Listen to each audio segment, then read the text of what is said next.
Okay, so we all remember, where does our brain live? In our heads. That's right. So now we have to think about the heads of the animals that we've been talking about. So here's a cartoon of a human. Then there's a picture of a dog, a cat, and a rat. I don't know how they got all those three animals in the same picture, but it's pretty cool. So which one of these animals has the biggest head? That's right, the human. And does anyone remember who had the smoothest brain? That's right, it was the rat. If the human's brain was smooth, it would be a lot bigger. Look at this cartoon. You would need a huge head like this if your brain was smooth. I want you to try something. If your brain was smooth, our head would have to be huge. To get an idea of how huge, take your arms and put them over your head and touch your fingertips to make a circle around your head.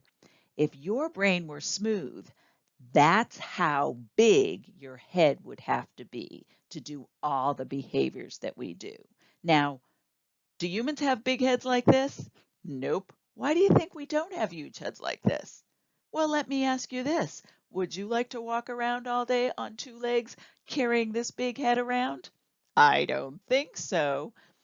So, in order to do all the behaviors that people need to do to stay alive, eating, drinking, and sleeping, and to do all the other behaviors that we do, like reading and writing, playing video games, playing musical instruments, playing sports, all the other things we do, we would need a big brain.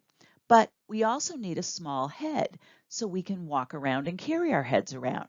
So our big brain has to fit into our little heads. That's why the big brain, it folds up on each other and it gets all bumpy.